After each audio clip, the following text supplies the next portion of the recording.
it's funny because the last pod that we filmed, we had to fucking film 3 versions of it, bro. Teddy was telling me. Bruh, it was a whole situation. Yeah. The first one, we didn't have visuals, bro. Oh, shit. It spit out a corrupted MP4. And yeah, I know all the audio people on the video, they're going to be like, well, why are you doing an MP4? Whatever, we figured it out, right? There's a couple of different ones we're doing now. Spit out a corrupted MP4, all we had was fucking visuals. So I was like, fuck, and that was an important episode, bro. Because 15 was supposed to be the one that we revealed the strains in and shit, right? Yeah. We end up doing it in 16, but... So we're like, all right, let's just do it again. So we go to film it again, and homie couldn't be here. Leonard was still here. So we're like, all right, fuck it. Let's just film 15 again, and we'll do the strain release another time. Right. So we film it. Whole fucking podcast goes through, and no fucking audio, bro. This time we had an audio issue. Yeah. I'm like, bro, what the fuck? And Leonard's like, fellas, I got a dip. Yeah. I can't refilm it. I'm like, I go. told Jay, I'm like, dog, fuck it. Let's fucking run it. Let's I said, just go. let's skip episode 15. Yeah, he just wanted we'll just to go to skip 16 over real it. quick, and then we'll throw it back later on. I told fuck that 15.3. Yeah, right. That's 15.3. 15.3. 15.3 bro. So yeah, bro, it's Leonard, you know. Shout out to Leonard again, dog. Shout out I'm my to dog. Leonard, yeah, man. Leonard out there handling business, bro. Yeah, man, shit. It's fucking crazy, bro. Summer's done, bruh. Yeah, no. Done. It's done. Kids are going back to school. Hopefully these fucking fires are done too. I think they soon, are, bro. I was just up north, and it doesn't really seem like last time I was out there, a la verga, brother. That shit was crazy. Yeah, Damn. the fires. It looked insane. It looked like some shit from like the fucking The like burn end of the world. scars or whatever from the fires. No, I was out there when it was still fucking raging. Oh shit. You could see the fucking smoke. It looked like there was like no breaking point between outer space and the smoke, bro. Yeah. The whole sky. I mean, you could see the smoke from here. You could. So that's like And what out was, of control. what was crazy is because I went out there maybe like 2 or 3 times while it was still burning, and I had to go through Trinidad because I was going to Denver. Yeah. All the smoke and ashes were settling in Trinidad, Oh, bro. shit. So I was driving through that shit, look at the end of the world, Floating bro. up, yeah. Trinidad's got some Right. creepy vibes in the first place. A scene to a fucking end of the world movie. Bruh. Ashes and burns And everywhere. smoke, you couldn't see anything. The homie's like, what the fuck's going on over here? I'm like, dog, it's our fires, bro. Yeah. There was no, like, the smoke wasn't settling in, like, you'd figure, like, Raton and, like, places like that, bro. It was going to Trinidad and just settling up in that bitch. That's Good. Give it crazy. to Colorado. Yeah, give it to bro. Yeah. Man. They be trying to take our green chili and Trying to shit. steal our chili. They be I trying to don't steal like our chili. I don't like that shit neither, bruh. We be buying billboards over there saying, like, New Mexico true. How gangster is that, though? The government pays for buildings in the middle of Denver to let people know, like, That- no, what- bro, this is real green chili. Yeah, like, dog. Your shit is hella fake. Bro, and then Yes. all the homies and everybody from Denver, all the college, they fucking know, bro. They fucking know. But on some real shit though, and this is, bro, I'll stand by this motherfucking statement. Pueblo, brother, is just like a piece of burke that got left in fucking Colorado, brother.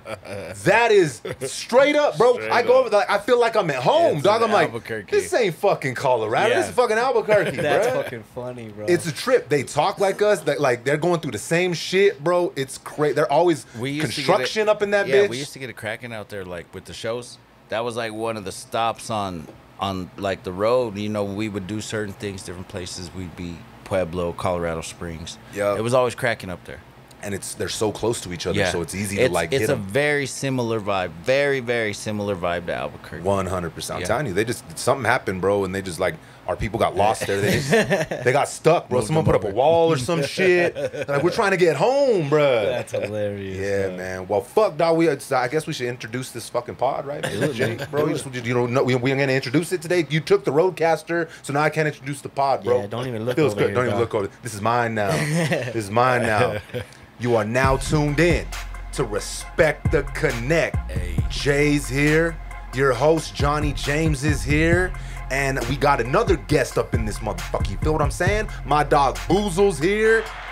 George Fisher, Bamboozle, Uncle Fisher, Uncle George. He's got more aliases than I do. And I know every time I hit him up, I still call him Boozle the same way. I know he wants to call me Grim every time I call him. Right. You know, the older I get, the more names I get. Hey, You know bro, what I mean? it happens, So- bro. You officially hit the unk too. I see you officially hit you just the gave it to yourself. You said, No, fuck let it. me tell you. So I had a couple of little homies, and I didn't realize I had hit that point yet. And I was somewhere at an event, and one of the little homies that does like video ran up on me and he was like, "Oh man, Unc, I just wanted to tell you XYZ." Oh. And I was like the first time that had happened to me. It was like it was a slap in Little the bit. face. Like, Yeah. I wasn't mad at him. He was like so much respect, you know what I mean? And he's just doing what It felt right. It was felt right to him, and so Yeah. I just had to take it. But yeah, I'm there. Hey, dog. Yeah. You know, it's the way I look at it, bro. We went through so much shit, my dog, Yeah. to still be here. Oh, for to sure. get that. You know what I mean? For sure. It hit me at first because you get the and it's weird because I feel like OG comes first. Right. But Unc seems sooner, right? OG seems older to me, bruh. Right. When I say OG like that, for me that's above Unc. Yeah, But right. now they flipped it on bruh. us. They flipped it on us. OG is like right before Unc Unc, now. right Unc before. is like you're Unc, bruh. What's the next one? Papa? Grandpa? No, It you just can't. stays Unc, You right? can't do that. Nah, Yeah. pop. Oh hell nah. This man fought in wars. And you calling him Pop? Hey, you can't be out here. Yeah, no. No, You that's can't it. be. You can't be outside no more if they're calling you Pop. Yeah, no, that's funny. No, I'm officially Unc though. Yeah. I get that in the streets, and it just is what it is. Comes to territory. Hey, Shit. dog. That's good though, bro. To still Yeah. be around, bro. To still Yeah, be, it's a lot of people, you know, that didn't make it. So man. I'm thankful. And Unc is that territory is when they're looking. It's you got the Wisio, brother. It's the wisdom. Right. They're looking You for you know, to I like feel drop like some gems. they would call me George or shithead if, you know what I mean? Yeah, if the dog. respect wasn't there. Yeah. But the Unc actually has some respect behind it. It's Yeah. like, you know, family, like I look up to you, whatever. I respect that. So That's Yeah. exactly what I it take is. it. Yeah. You know what I mean? I take it. Well, I mean, dog, you've been out here on your grinds. I mean, Long time. forever, bruh. Yeah. You know, We started Fat Fish in 2003. fuck, dog. You know what I mean? It's 2022. Yeah, you So almost that's- 20 years, bro. And so to see 20 years of New Mexican music and artists and ups and downs, peaks and valleys, and it's been Yo. crazy. You guys been doing it. You guys were like the first to be doing. Well, not Right. maybe not the first, No, but yeah. you guys were making moves for Right. a long time. Like you said, 03. Dog. Right, 03, yeah. No, I mean, and shit, we jumped in it like crazy. You know, we jumped in it just wanting to do a lot of things. You know what I mean? It was moving very quick, but I look back now and it's like, damn, that was 20 years. You know what I Yeah. mean? Yeah. That's why I'm Unc.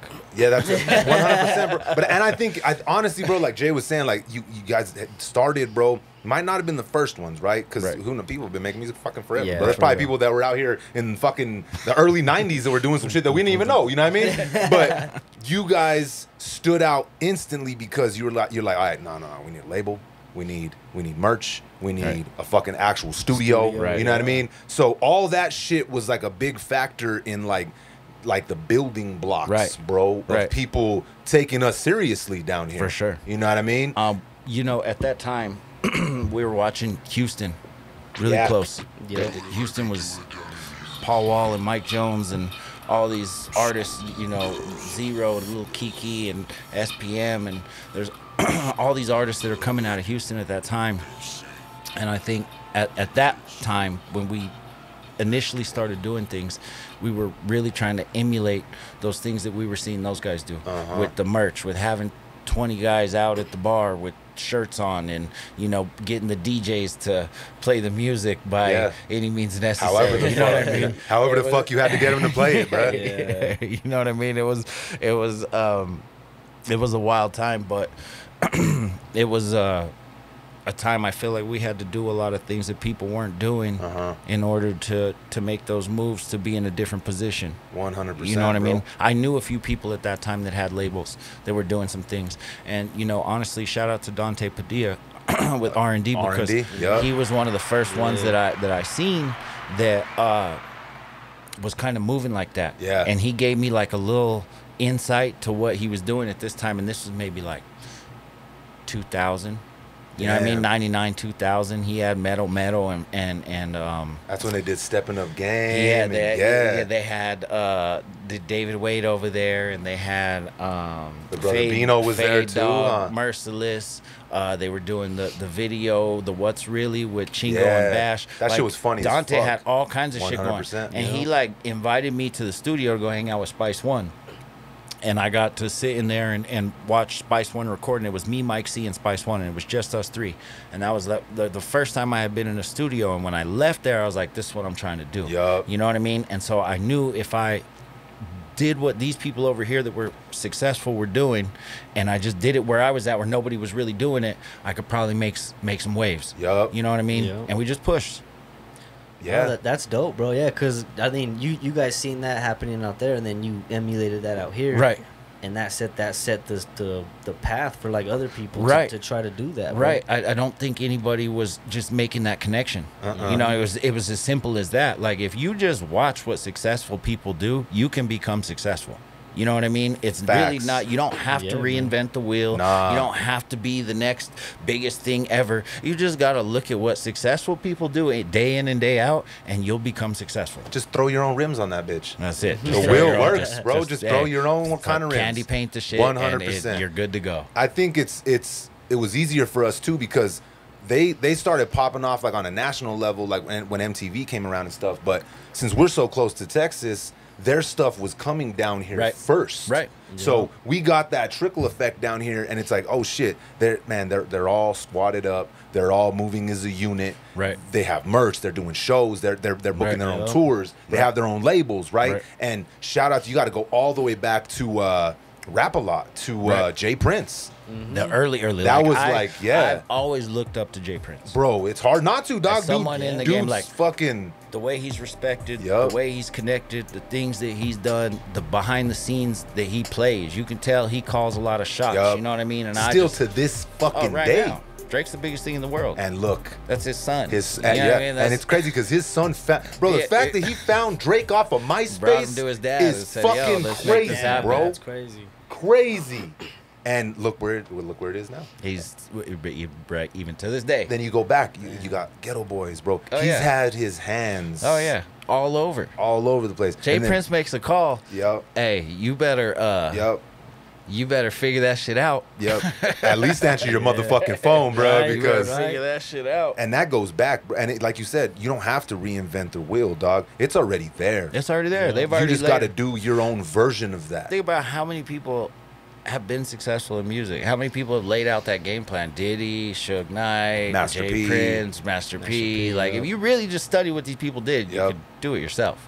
And now I hate to say easier, right? But it's definitely faster Yeah. now because we come from the era of popping the trunk. Right. We had to go hand-to-hand Right. combat. We were No at more the of flea that. markets. We were at gas stations. Yeah. Remember the feeling when you walk up to somebody, hey, brother, you listen to hip-hop? Right. You Check got your out own my headphones. CD, Hey, brother. boom, Put these on real hey. quick, brother. Bro, the first time I didn't have headphones with me, bro. Like I just asked them, they're like, when am I gonna listen to it? I'm like, fuck. All right, I gotta take some headphones with me. So we come from that era, bro. But Yeah. now, like, it's Just so upload it. Yeah, upload it, and Just it's upload it. direct to consumer, dog. Direct to right now. Right now, we could literally sit here, record a record, master it real quick, upload that bitch. It's on iTunes within 24 hours, The bro. technology is so crazy. I have GarageBand on my phone. Uh-huh.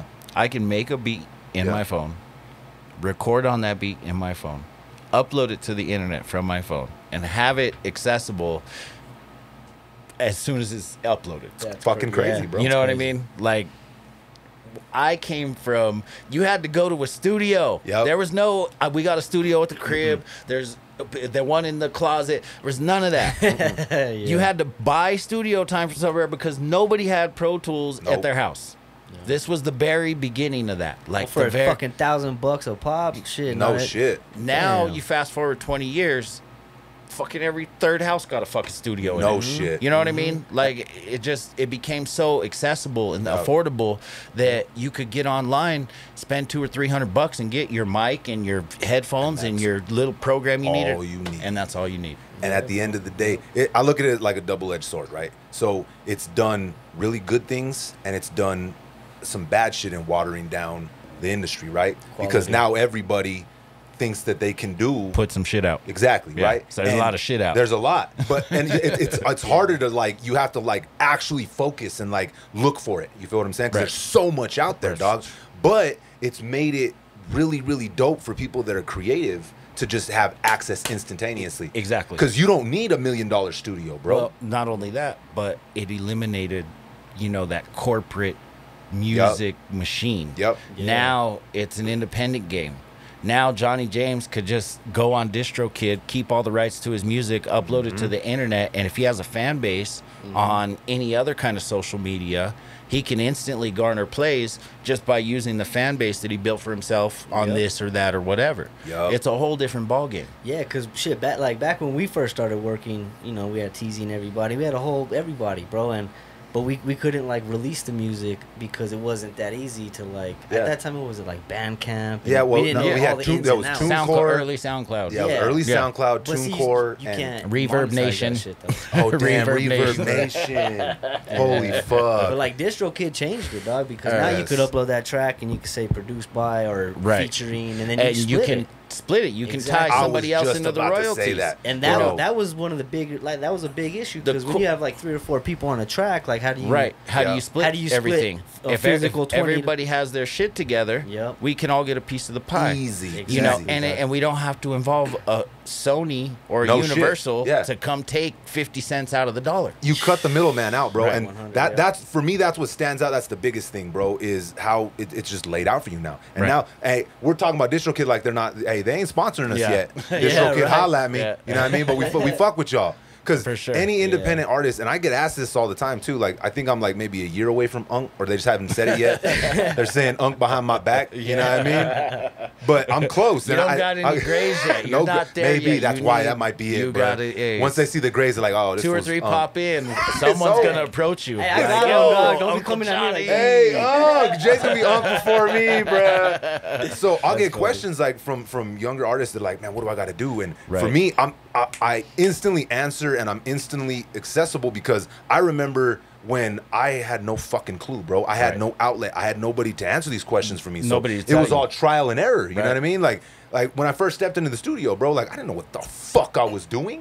What the fuck are 16 bars? I don't know. I just got a blank beat, man, and I'm fucking rapping for 3 minutes, bro. I had to learn all those fundamentals by trial and error. So anytime that someone like a youngster asks me, like, well, what do I do here? I'm like, bro, just keep writing, keep making music, record it. Get the first your piece shit of together. advice. The first piece of advice I tell them: learn how to record yourself. That's huge. Invest. For sure. It don't even take a lot anymore. No, Brother, with exactly. $500, You can get $1,000, the computer, you're good to go. The setup, the mic, everything you need. Everything you need, and then watch YouTube. After that, man, upload that shit to DistroKid. Get someone to master it. Like outsource a couple of things. Upload that shit and go directly to your fan base. Cut everybody else out. You know, there's a lot of ticks and trips.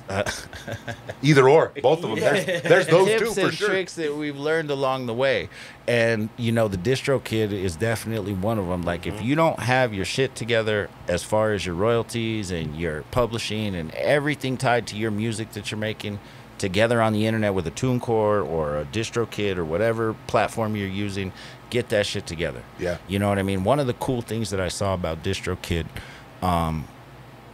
they have like a legacy option, right? If you die. If you die, right? You pay like an extra $10 or whatever, and when you upload the song, and when you die, whoever you leave that to as a beneficiary gets the royalties forever, and it goes to someone else, and you know what I mean. So if you have something you did and it just ends up doing something, maybe after you passed away, it gets used a Super Bowl or a commercial, or you know what I mean. Your family still gets that money for an extra $10 a song. That's that Like, you mailbox can't- money, brother. You can't. Hey, real talk. That's that mailbox money. Right. That's like, and it's funny because when I was younger, like I knew I had to focus on that kind of shit, but I was too focused on other shit. You know what I mean? Right, I wasn't. When we were making music, we weren't even fucking worried Nah, about that man. shit. We would press CDs through fucking Whoever the disc fuck- makers, disc makers, until their fucking prices went through the fucking roof, bro. Like $2-3 a CD out of it. Then I was Googling best CD duplication spots near me. Right. After that, and I found a Right. couple good ones out of AZ, Right. bro. But like after that, like once that went away, dog, like that shit's gone. We were talking about this the other day. There's gonna always be a market for like physical copies, but I feel like CDs are gonna be the ones that completely die. CDs are, you know, I felt like they were dying, but I swear in the past month I've seen like a few CDs. That's crazy. Bumping. I'm like, where are these coming from? Where the fuck are you listening? Where the fuck are you listening to these at, bro? Who's has burning a these CD for you? player? Yeah, That's shit. hilarious. Who the hell's I'll driving around? I'll grab a CD if someone offers it. Like, you know what I mean? Yeah. Just fuck it. I'll grab it. Right. I'll grab it, but I can't bump it listen in the to whip. it. I have the DVD player Right. in the Oh, whip. I You know don't. what I mean? So I'll bump it, and you don't get the, you know, when you bump MP3s, it sounds good. You know, when you it's- stream it, is what I'm saying. But There's also a certain element to actually giving somebody something yeah. physically. Yes. You know what I mean? It's one thing to be Yes. the guy on the internet behind the keyboard nobody ever sees Yep. that saying, hey, download my music. It's another thing when they run into Johnny James at the And I All got- Subs. Yeah. Hey, shout out to motherfucking All Subs. And you know what I On mean? Zuni. He's throwing out CDs or something. That's a different, you know. It is. It's a different they fuck with you different. Well, you know what I think it is, bro, is it's like it's a tangible product. You feel what I'm saying? So, like, and that's why I still press them up, brother. Yeah. Zia Son, go get your copy now. I Right. just re-upped Right. those Crap. motherfuckers on the website. Right. Yeah. So, like, it's like a tangible product, bro. So it's like with merch and shirts and stuff like that. So, like, you when you're, especially when you're on the road, Right. like if you're touring and you don't have merch or like CDs, you're fumbling the motherfucking bag, man. Yeah. You need to Yeah. have that shit. I'm Right. talking to my artists right now, my youngsters Right. coming up. You need something to sell at the shows. I don't Right. give a fuck what it is. Uncle and I Johnny. learned that. Uncle Grim said it. And I learned that shit. Shout out to my fucking brother Metal. That fucker popped trunk anywhere. Middle of the motherfucking With some afternoon. shirts. With whatever though. He always had Metal, something. 100. Clica one. Yeah, bro. He had whatever. He had Always. merch. Yeah. So I still take that to this day, dog. So I press up physical copies still, and we still move them. Yeah. You know, and I feel like it's because the audience, right? They're able to like take it and like look at it and like, oh, this is like mine. They got something This from, is like- and then for it to come from you, Yup. you know what I mean? That makes it even Yup. that much more. They're probably not even gonna bust it open. Probably put Keep it at it. the house somewhere and put it in their stuff. 'Cause I'll like- leave that shit in the plastic. Right. if I Because you can. can't fucking listen to it anywhere, bro. All the cars don't got CD players anymore, dog. It's the same thing. Remember when they stopped putting the tape decks in there? Yeah, yeah. Same fucking shit, Yeah, bro. Yeah. What no, a- the next wave, you know, in my opinion, is going to be the USBs. Oh, yeah. We just did some. Did you see the ones we did Yeah, for you showed Crown? me, bro. Yeah. They're so fucking yeah, dope, bro. That's the next wave. You know what I mean? It's like technology's changing. Cars are coming with USB players Yup. now. You know, it only makes sense. You know, USBs are, you know, in your house, in your computer, in your car. So, Yep. you know, I think the CD has transformed from on the internet to now being the physical flash drive. Yeah. What I like about those motherfuckers too, bro, is if say like you're direct to your audience, right? And you're like, all right, you got the USB, right? Bet. So let me get your email address. So once anything new comes out, right? Yeah. Like you can have levels to the USB, right? Right. Like how DistroKid has with the legacy option, right? Yeah. So say, Pay a all little right, bit extra. get this USB for whatever extra, Yeah. and you get all the music I drop for like the next year and a half or some shit like Right. that. Or you get all unreleased shit, or All you the get shit I first ever made, access. my first album, 100%. whatever, yeah. And then you have a direct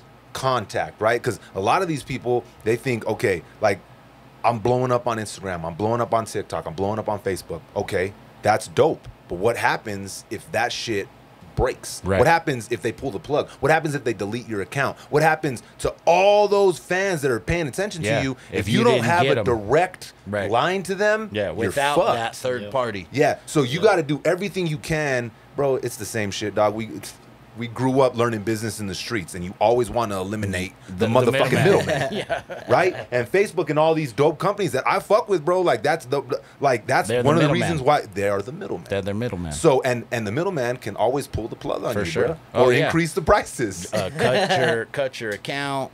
Shit could get hacked. You Never might know. get taken over. Next Yup. thing you know, you're sending Cash App invites to everybody. come you on, never bro. know. Come follow me again, right? Like what the fuck, bro? Just walking to the I'll mall. turn your 300. I had a into homie that blew up 30,000 right on now. crypto. Hey, had a hey, for real, dog. Like, so I feel like that's the thing, bro. Is all the social media and all the like digital things. They're dope, and I always say it. It's like a double-edged sword because if you play your cards right, it's fucking game over. Right. But if you don't invest the time and the energy to actually like pay attention and actually get a chokehold on everything, For sure. you could lose them. Well, I think a lot of people in social media don't understand. Like, that's a job in itself. Like, Fuck. you have to go liking and posting and do. making sure you're constantly updating, and you have to keep up with that shit in order to grow your audience. It's not like you're just. Some people get lucky and they, you know, that lightning in a bottle. You might get something that works and boom, it just blows up. Yep. But you know, most people work at that shit on Yeah. a daily basis to grow it. And people don't understand that. They think they're just gonna put a good picture up, and it's just gonna blow. Yeah, yes, yeah. exactly. And even then, even with lightning Whatever. in a bottle, like you gotta maintain that shit, Right. right? Because people will start going away. Like they'll be, you get all the eyes on you, but it's like ebb and flow. It's like up and down, bro. Like you gotta be consistent, bro. Consistency always wins the fucking race. You grab that lightning in a bottle and you don't do nothing else after that. That's the fucking definition of a one-hit wonder. Right. You know what I mean? Right. And some of the one-hit, everybody always uses that like as a disrespectful term, right? Because 9 times out of 10, sometimes it is, right? But some of these one-hit wonders, bro, they fucking did not fumble the bag. Yeah. They took that one hit, bruh, and they've been fucking going, ran. right? Yeah. I know a lot of people would probably consider Sir Mix-a-Lot a one-hit wonder. Oh my right? gosh. I know he had Posse on Broadway, You right? know But how nothing fucking was big close. that song is. Bro, it's still to this fucking day. How many Burger King commercials has he done with that motherfucker, brother? It's that's not even. Nah, Yeah, that one hit was. Yeah. he didn't fumble the It bag. didn't I even- mean, I don't think no. he did. No, he's still relevant today. Yeah, exactly. Still. I don't know if he's We're getting all the talking about him. royalties, No, but he's probably still getting something, He's bro. still getting the bag. I don't- You know what? I had watched a documentary about him, and I want to say like his deal was pretty good to him. See? His deal was like set up pretty good in his favor. I want to say like even for that time when people weren't getting their publishing, he may have gotten like a good cut of deal. that to where he's like straight forever. That's why Man, he's talking about publishing, Master P, that's what he did, bro. I seen this clip where he paid for all the publishing. Yeah. And he went to he actually bought 1 hour with Michael Jackson's like a music lawyer, and asked him a bunch of questions. It cost him $25,000 for that one album. Yeah, That was probably for the a 1 dope- hour. That was probably a Right. dope Yeah. investment, though. Yeah, Right. but I guess but what From that, he's went Master P. and Yeah, like he's flipped his mind and money around to say, I need to move like this. and he following approached- successful people. Exactly, bro. And 100. he approached one of the record companies approached him, and he ended up making more money off of that deal than the record company did, because he knew what he was going into, Right. And he was and what able he to- had. Yeah, Yeah. You know? He's one of the ones like if you know what you have, you can get pretty much whatever you want. Master P was one of those people. He knew what he had. If this guy's gonna come offer me $1 million, I could get 5. Easy. If this guy's come and say, "Oh man, we want to give you $1 million right now for X, Y, and Z," and Then I can they're, get 5. I can go get 5 somewhere then. Yep. You know what I mean? And that's the mentality he kept throughout business. That's why he did what he did. And still, I don't even know if he's still releasing music. Like, I don't know none of that shit because, I mean, I'm going to be real here. I stopped, like, following, like, No Limit. No Limit in like in, ninth grade. Ninth grade, easy. You know what I mean? Like, after the Last Dawn album, that was pretty much when I was, like... The green I one went where to- he's got the remember, he's cane got the... and the- And then and he's the got the, like, hat. the Jesus He's piece and got it's the Nate moving Dogg like hat. this. Did you guys see the movie? Yeah, Oh, he had the movie was 3D. cool. The 3D, Yeah. the cross. Nah, Yeah. Last Dawn was cool, but hey, I got the hookup. That shit was That was fucking dope. dope, Yeah, bro. I got the That hookup was movie, good. I mean, you could tell that they were trying to be Friday. Like, Yeah. no disrespect, but Right. it was still good, bro. It wasn't Friday, but it was still funny. Right. I actually got to hang out with AJ Johnson. For So real? that was cool. And we got to hang out with Deebo. Because Deebo was doing the movie when we had that that's right. stuff going on. I remember, Yeah. man. You guys were like, you guys Yeah. were together a lot, not just like Yeah. hang out. Like you guys were fucking on set for a long time. We did some things, the movie, and then Eric Martinez was doing some stuff with Deebo. So we were moving around doing signings in different cities, and it was cool. It was cool to get to be able to kick it with homie. You know what I mean? You already Rest know that. in peace. That shit's crazy. Yeah, rest in Right. peace, bro. Yeah. He's a staple Both of them. like our child. AJ Yeah, both of Johnson them, and bro. Yeah. Deebo, both Ezel and Deebo both They're passed both away. such a big staple in like that, bro. Friday was a staple of our childhood, bro. Right. It's Bro, one I of the quote funniest movies that ever. those We all, movies bro, like every Right, day everybody. almost, bro. If, Yeah. Everybody. if you can't quote Friday, I don't really trust Yeah. you. Like, if I say some shit and you like Right. get confused, I'm like, oh, That or fuck. blood in, blood out. I'm Yeah, like, hey, 100%. man, That's how I'll hey, no, that's no, how I'll don't test trust this somebody, guy. bro. Oh, this fucker's a fed, bro. Get the fuck out of here. You don't know bro. Miklo lines, bro. I don't trust this guy. No. Tell him to suck his pee-pee. If you don't know Popeye's lines, bro, hey, Tell him oye, to- narco, you like busting dope dealers. If you don't know that shit, bro. Hey, that's So was it like, man, it was probably a trip because I mean, I've had times where I'm like totally tripped out when I'm in a position and I'm next to somebody that I used to look up to, like in the entertainment industry. I've heard people say that like Deebo was like Tiny Lister was one of the nicest people you're ever gonna meet. very cool dude. That's what I've heard, bro. Very cool dude. And you know what? He was always joking around. He was always just like busting lines from different movies, or telling honestly, I got to spend a good amount of time with him because we were on the road. Like, we would go to Roswell, he would do a signing. So that's 2-3 hours in the car. You know what I mean? Back and forth. And then we would go, you know, Carlsbad or somewhere. So, like, we had those kind of trips where we had a few hours in the car to hang out, and he would just tell me, you know, just different shit about movies, different stuff he's seen in Hollywood, just all kinds of shit. You know what I mean? Crazy. It was wild. It was cool to get to spend a little time with homie, especially him being who he was. You know what I mean? It's crazy because my life, like, I crossed paths with all these people that were like just, you know, some of the biggest people ever. You know what I mean? That I got to like know. You know what I mean? I got to like be around and well, yeah, no, one day I'll fucking see you on fucking Central and San Mateo, and the next day I see you with fucking Post Malone, and then you're in the Bahamas, dog. So like, you know what I mean? You stay in motion, bro. Moving around. Yeah. I just, you know, like, it's been a blessing. Like, God has put these people in my life that just weren't like so-and-so. They were like so-and-so. Yeah. You know what I mean? Like Jon Jones, you know, my homie.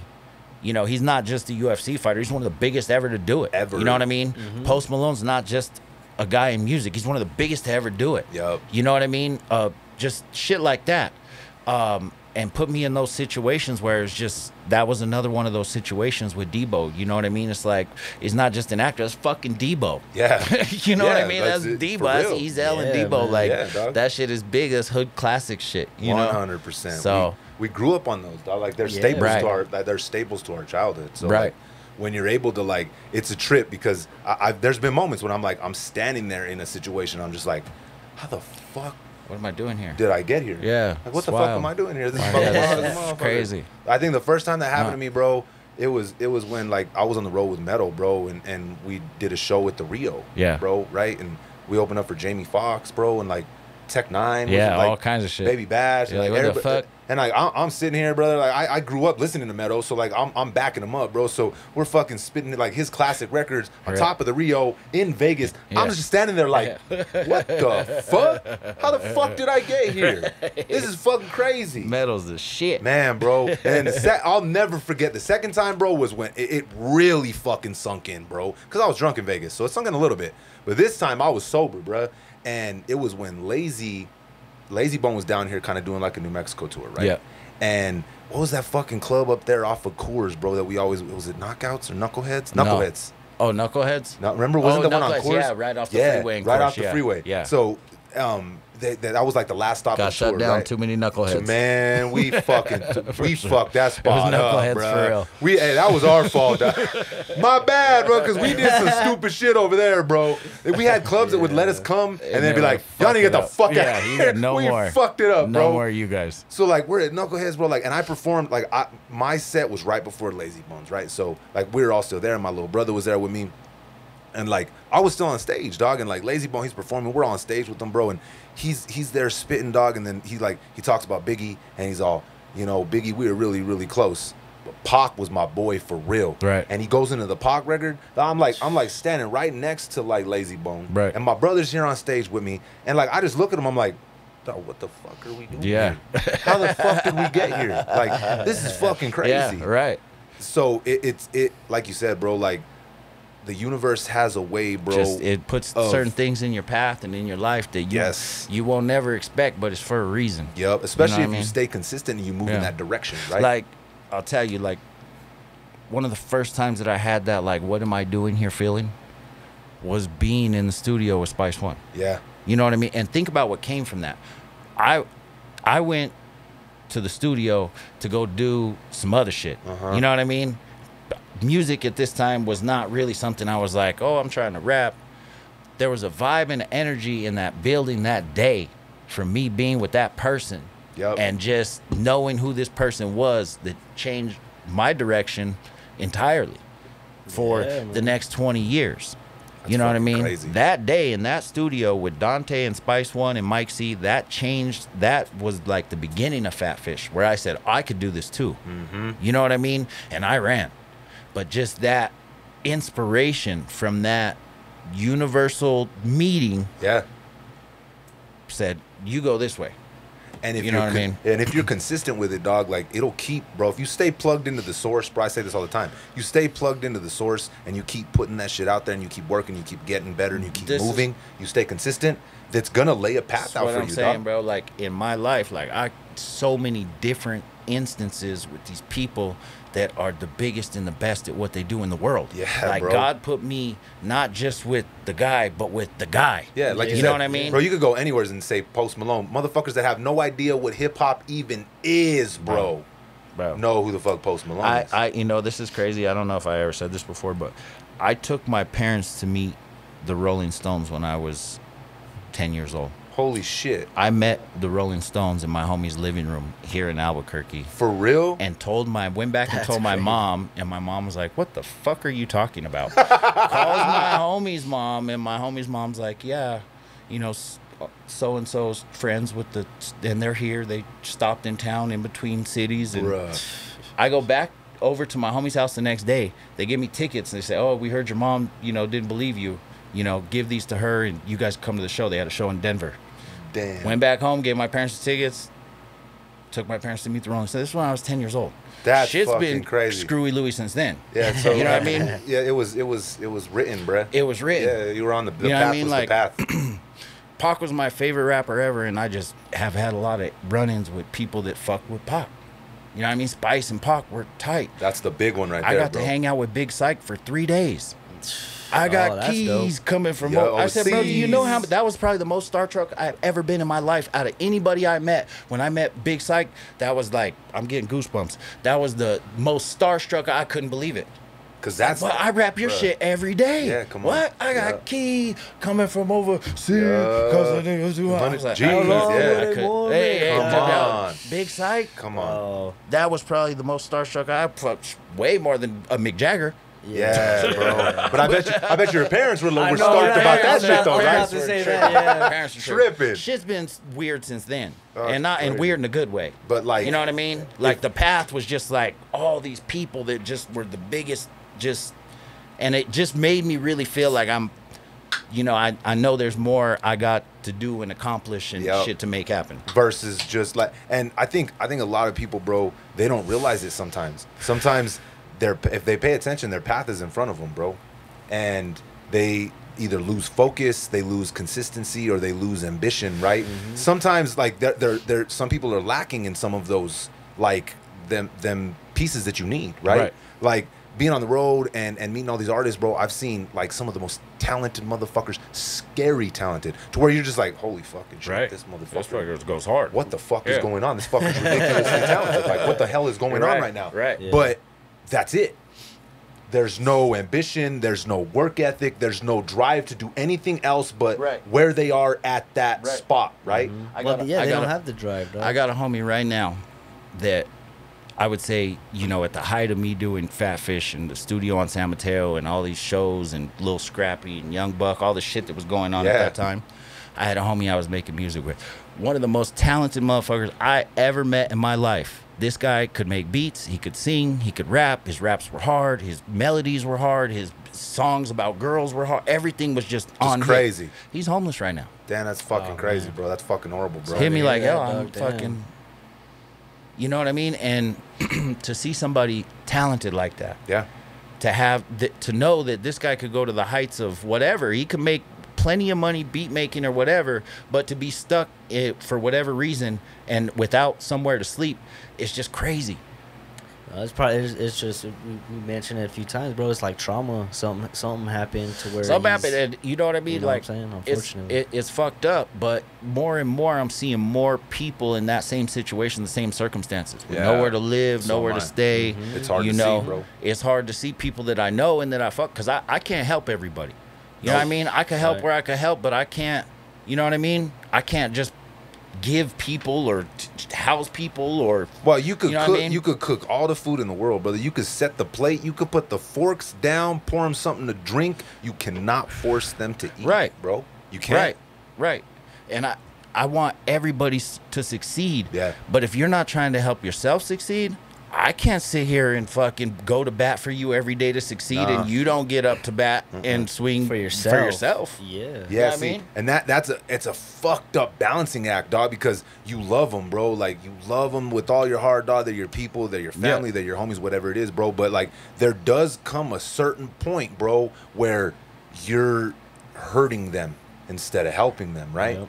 And I get to that point. It's a hard point. Where I'm trying to look out, so I'm like, here, bro, I got you here. And then I realize it becomes like, oh, well, George will do it. Yep. You know what I mean? So then it's like I got to step back because I realize, like, now it's just expected. Yep. Exactly. You know what I mean? It's not like I was helping you out to get on your feet and now you're running on your own. Now it's like, hey, bro, can you do this for me? You're running on my feet. You know what I mean? Yeah, you're running on my feet. Yeah. Hey, 100%. Hey, make some motherfucking noise for that one, Jay. Hey, fucking alley-oop, Jay just dunks that shit down, bruh. Straight up. But, and it sucks, dog, because, like, you don't want to feel like you're leaving them, bro, because, and I said this in the last pod, but some people were like, oh, you got to give them money or help them reach their bottom. Like, bro, you know how many fucking people I've lost in my life? I can't even, I've lost fucking count of the amount of people that I've lost in my life to overdoses and shit, to the streets. I can't even count. You feel what I'm saying? So I'm not just saying this from somebody that has no fucking experience with this. Right. These are hard fucking decisions.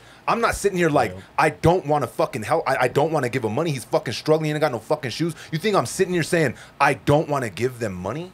That's not what the fuck I'm saying. Not that at all. Like, I said it like, I will feed you my dog. I will give you the shirt off my motherfucking back. I will bleed with you. I will give you my shoes. But I will not enable you to fucking kill yourself. Yeah, right. Just keep doing drugs. And it's a hard decision. This decision has come off of years of seeing myself make the same fucking mistake. Yeah, trying to help people out that don't want to help themselves. Like, honestly, like, my friends that I see in a bad position, a lot of them are on drugs, some of them aren't, some of them are, whatever. Yep. But what I don't see is them trying to get better.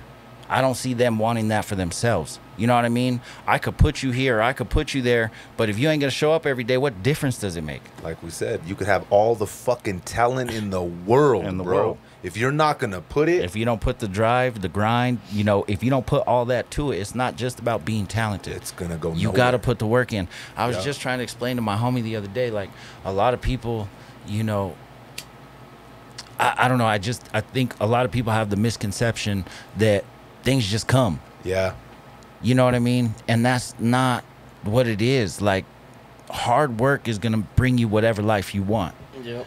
Not sitting back trying to be the next Instagram model or the next SoundCloud rapper, or hard work. Yeah. If you're working fucking hard to be the next Instagram model, then you'll probably be it. But if you're just doing whatever thinking it's just going to happen, it's not.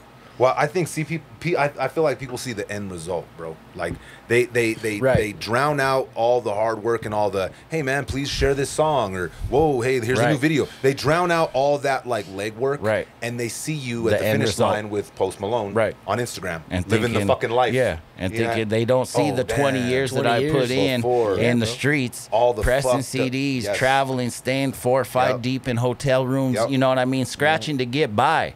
Literally on the road with a couple $100 trying to feed everybody for 3 or 4 days and have gas and, you know, have a place to, like, come on, bro. Serious, like, dog, that's crazy, bro. Now, bro, you brought it fucking full circle for me too, bro, because the first, like, big tour that I was on, bro, was with Meadow, and we were on the Lowrider Tour, and we all packed into 2 vans, brother. It was Dante, it was Mobilus, it was my pops, it was Cricks, it was Metal, bro. We all loaded up the fucking vans over here at Cricks spot, bro. We had merch, bro, and we all pushed, bro. It was Brady, it was TZ, it was Mob, it was Dante, it was Metal, it was me, it was Cricks, it was my dad, bro. It was all of us, dog. We all pushed out there to fucking Vegas, right?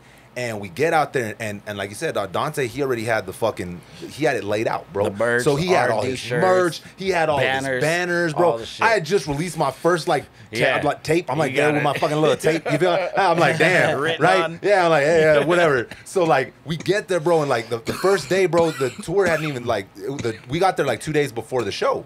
So we go to the flea market. We Shout out post Gary up. Yeah, we post up. We take up 2 spots, brother. We're out there fucking grinding, dog. My pops is there. Brett, we're out there selling CDs, selling shirts. Dirty even had some fucking. He had a Monster sponsorship, bro. But he had like an empty container, so we just got him, bro. We were selling Monsters and waters. It was fucking crazy, bro. But the craziest part of that story, dog, what I'm setting it up for is when we went to the Lowrider Tour, bro. We killed it. It was all kind. It was the Super Show out there in Vegas. You already know there's big, fucking grip of people out there.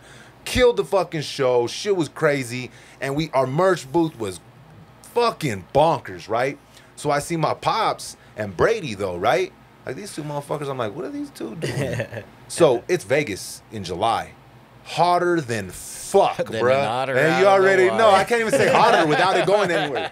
Hotter than fuck, bro. It's like 110 fucking degrees, bruh. So we're all drinking. We had cases and cases of water. We weren't selling them. We were drinking them because we were fucking dying of thirst. Right. So my dad and Brady were going back inside the venue and filling up our empty water bottles with the fucking tap water inside the venue, bro, and twisting those fuckers shut as tight as they could, and they were walking around the crowd selling them bitches for $10 a pop, bro. Listen, we were doing everything to sell CDs, T-shirts, whatever the fuck we were trying to sell. Money. Brady and my dad made like fucking 10 racks, bro, selling tap water, bro. It was fucking crazy. Like, all of us were just like, damn, these fucking dudes, bro. Like, we're out here sweating our balls off selling a shirt, maybe. Yeah, maybe a CD, hustling our asses out. We all made money, but compared to those motherfuckers, they busted the water bottles. Yeah, on bro. everybody. So being on the road, you gotta get creative. Supply and demand. Yeah, you gotta get creative. Fucking 110 degrees outside. Yeah, bro. And my dad was just there. He's like, well, should we get a suite tonight? What do you think? Yeah. I'm like, you're paying for the motherfucker. That's all I know. But when you're on the road, you gotta get creative like that, dog. And people don't see that. Right. But that grind. It's funny to me because now, like, I look back on all these like. These moments, bro, and like these huge moments and the perfect picture moments, right? And those are dope. But everything that led up to that is the shit that I remember. That's the shit that matters. Of course. And it's crazy because the path to get there. It's all that matters. But the people that want to get there, they don't see that, dog. They want a shortcut to that. They want to get straight there. Well, we're in the instant gratification. That's what people want. Right. You gotta. It's A, B, C, D, not A, Z. Yeah. No. Exactly. You know what I mean? And people don't understand. People want A, Z. And if you jump AZ and you're lucky enough to do that, it's not gonna last, bruh. Yeah. You're gonna fuck off. It'll go just as quick as it came. Just as fast. You'll be back to before A. That's why I know, like, when mine really comes, like, I've been doing shit 20 years. You know what I mean? Like, I already got enough of a bag to know that I ain't gonna fuck off no money. You know what I mean? Like, I just already did that. I had the cars, I had XYZ, big cribs, whatever. I don't really need none of that shit no more. You know what I mean? Now I'd rather just work, grind it out, and really enjoy my life. Well, I'm glad you said that, bro, because when we think of like successful, that's what you picture. Fancy cars and like this big old house. But I did all that shit in my teens. Okay. You know what I mean? Yeah. Like I literally was doing that shit in my teens. Yeah. You know what I mean? Everybody in Albuquerque knows me. Everybody that knows me knows what I've been doing. You know what I mean? Definitely. So it's like that shit is, I'm at a different place in life. I'd rather be in Greece. Yeah. You know what I mean? Now that's the shit I'm on. I don't even go out in Albuquerque really no more. You know what I mean? It's just I did all that for so long, and Albuquerque's such a crazy place. Why gamble? Oh, yeah. And anymore, it's a crapshoot. It is. You're going to lose eventually. 100%. You know what I mean? The house always wins, Why my brother. am I going to go downtown every weekend just knowing eventually You're gonna crap out, bro. I'm going to crap out. You're gonna crap out, dog. You will, bro. I'd rather be out in another country somewhere where don't nobody know me. I don't know nobody. I can go enjoy myself and be kicking it. That's where I'm at. Yeah. You know what I mean? This other shit don't really... Nah.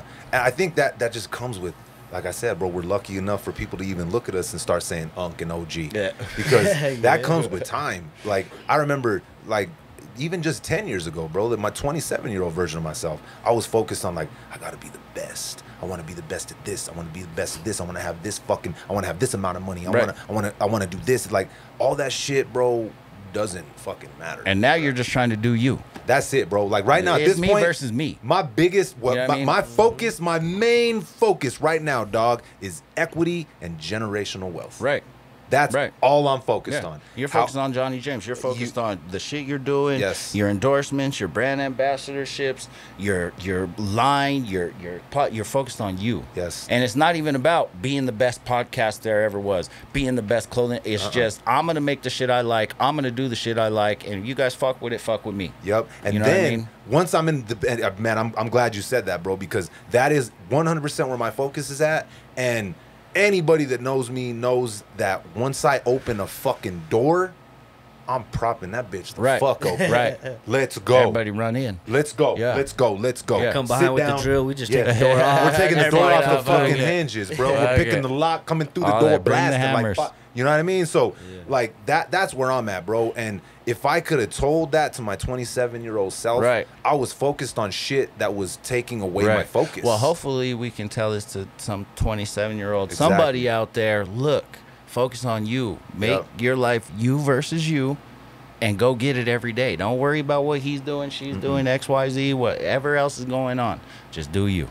There's that picture. I like that picture, bro. I think it's Michael Phelps when he's about to win his fucking gold medal or whatever. And the dude that was next to him, right?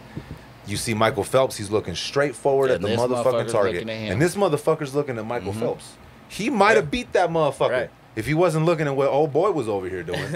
You know what I mean? If you're focused on somebody else, like what you eat don't make me shit. You know what I mean? In the same way, like what you do doesn't like hinder me. It doesn't. That's another thing that pisses me the fuck off, bro. And I talk about it all the time, bro. It's like, be happy for your people, dog, because like you said, success, if you're around successful people, bro, like it's not like rocket science, bro. It starts to like you figure it out, bro. Instead of throwing rocks at something that's shining, you got that connection. Like be happy for them, and that type of energy comes back your direction. I'll tell you, this breaks down too. I was having a conversation with my cousin today. My little cousin, Bella Hines. Shout out Bella. You guys go look her up. She's the #1 high school basketball player in the state right now. Dope. She just dropped 67 points in a game yesterday. Damn. I'm gonna throw that in there. Damn. Yeah, that's that, bro. Yeah, that's fucking 67 gangster. 67 points. Damn. The conversation, you know, that I had with her dad today was, you know, Bella's focus is on forward. Yeah. Well, all these people are throwing stones because she has kids that are hating on her. You know, girls, different, you know, oh, this and that. And don't worry about that. Just keep doing what you're doing and focus on what you're... Everybody's going to throw stones. People are going to be... Everybody's looking at you. Yep. And the reason you're doing so well is because you're not looking at none of them. Yep. You know what I mean? You're looking ahead. Yep. And that's what you got to do. You got to not be worried about the distractions or anything else, but I had to give a shout out to Bella, you know what I mean? Hey, that's dope. That makes some more motherfucking noise. Damn, last time I made 67 in a game was when I beat Jay over there. Bro. Yeah, because he stole 3 games, bro. He gypped me like he added 12 games together. Yeah, dog. I gypped him 1 game, right? And it was because his homie pulled up and I wanted to play fair, bro. He was already ahead. Do you ever restart when you're playing 21, dog? It was for his homie. It's just like, hey, just hop in, fuck that, you're good. Listen, it was for his homie, bro. You know what I mean? And I was losing a little bit. So maybe it was we 50, had to start 50. over. We had to start over. And I won. You know what I mean? He had 19, I had 3. We had to start over. We did. Some shit happened. I was going to get it back to 11 anyways, bro. But we just said the universe has its plans, Jay. Right. The universe planned for me to win that motherfucking game at 21. Meant to be started over. But I got my shit. I got my karma instantly because I twisted the fuck out of my ankle on the game-winning shot, on the shot, bro. Like, that's funny. Hey, man, that's crazy, bro. But yeah, I got a question, bro. Shit, how did when did you guys meet, bro? How did you guys link up? Raw music. Yeah. I think that was the first time. Probably like Raw music, yo. I would say 07, 08 maybe. That makes about sense. 07, 08. That sounds about right. somewhere around there. Dope. You know, that was the original Raw music. Yeah. That was the one on Central. Right next to the barbershop, right? Right next to no. It was down the street before. It was its own building. It was like an old Allsup's.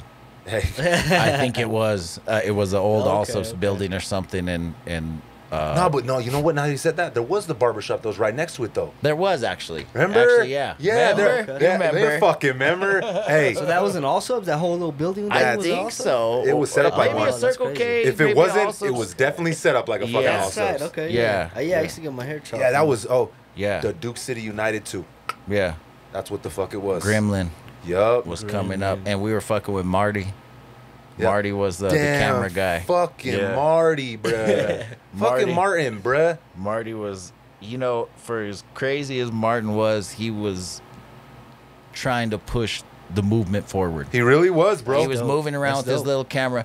Hey, Martin was about as sharp as a marble. I fuck with, hey, I fuck with Martin Tuck. That's my Oh, homie. man. But he, hey, you know, he's a little crazy, man. But he would take his camera and he would document and he All would of it. video and he would show up at the shows and he was doing everything to push it forward. That's You know? crazy. That's a huge part of it. That's dog. crazy That's he says that, because now I just thought about, okay, so yeah, it was Duke City United 2. That's when we first met for sure. That was like my show down here that I did when everybody was like, who the fuck is this dude?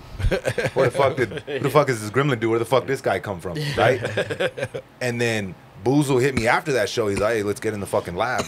And we went down to fucking King Montana's spot, right down there. Shout out to King Montana down there in Old Town. Shout out to King Montana. And it's crazy because this is the only song we've ever done, and we're talking fucking already Yeah. 2008. Yeah. There we go. Man, no Right. way. 14, So, 15 years ago, yeah. We knocked out a record, Gotta Make It Happen, right? And it's crazy because I just talked about this record on the last podcast, bro. We were talking about Lorenzo. That's like Lorenzo, my tattoo artist. That's his like favorite record from New Mexico. Really? It's Gotta Make It Happen. Oh, right? that's what's up. He knew about that shit before he even knew me, right? Yeah. So we recorded that record like that. We fucking dropped that bitch in like an hour and it was done, right? We never really did anything with it. I put it on like a mixtape. I think he put it on a mixtape. Yeah. But fast forward, like, I don't know, maybe 3 or 4 years after that, right?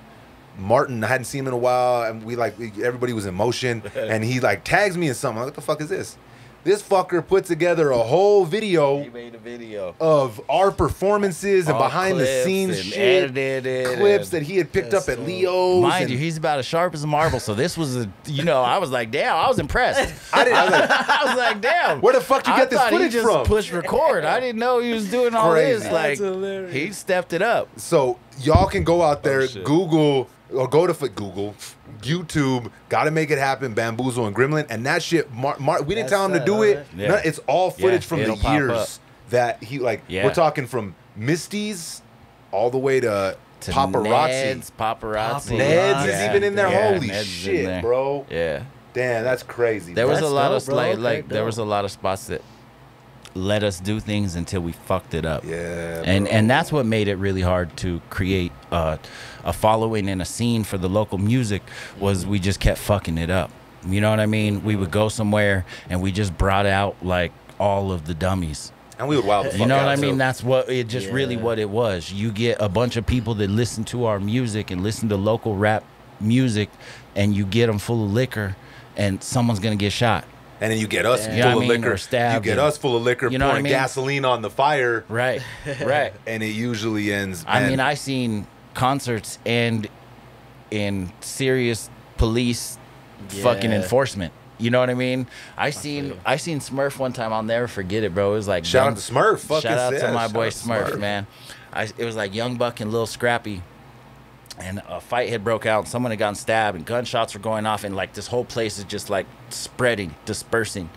And I just see Smurf like flying through on his wheelchair, bro, like just flying through this room, and I'm like, oh shit, The fuck's like going on? shit is going down in here. Like, Yeah. like I never seen nobody move that quick like that. So I was like, this is fucking crazy. But I just everywhere we went, it was just got fucked up. I just remember like the scatters and just Yup. you know Yeah. the gunshots. gunshots, the scatters, and Yeah. the blood trails Yeah. all over the place. Yeah, bruh. it was wild, man. But we could have done more. I feel like we were fucking ourselves up.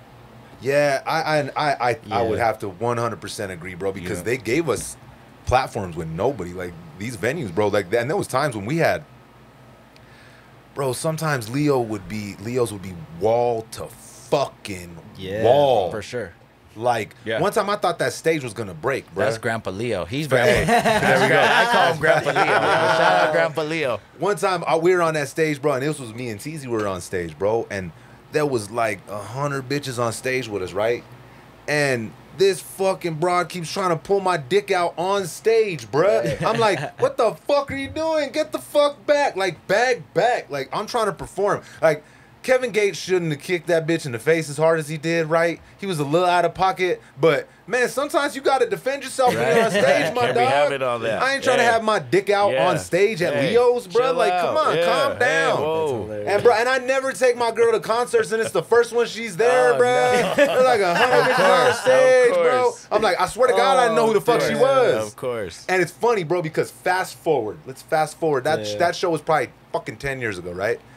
I just opened up for DJ Quick. Shout out to Six. Shout out to Reloaded. Big shout out to Shout out Six. to Buck for hosting it. You know what I'm saying? Everybody on there, We Don't Blaze the Same. Blaze, all the homies, brother, you know what I mean? They all came out. It was a super, super dope fucking show.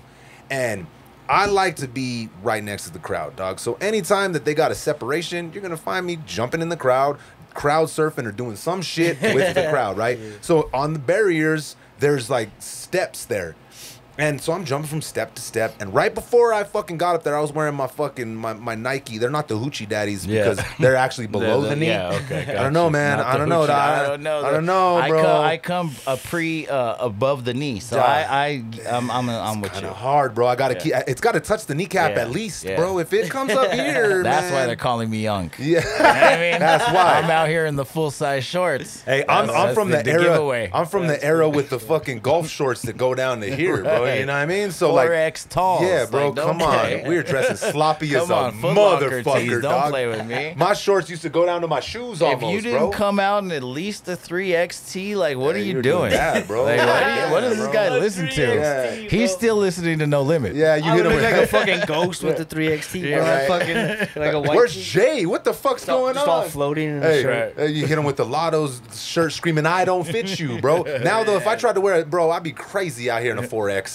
Right. Looking bonkers, Oh, bro. that's crazy, dog. But so No. I'm on stage and I'm rocking those, right? But right before, I'm like, I'm gonna tie these motherfuckers as tight as I can, right? I just knew I had to tie them, right? Something tie them said, bitches, right? tie these So I'm bitches. jumping back and forth, and there's this little breezy that I like. She's right there, bro, and I'm standing there, so it's like her face, my dick, my shorts. That's like the fucking angle she's got, right? So I keep every time I jump back, she's getting more and more like turnt, right?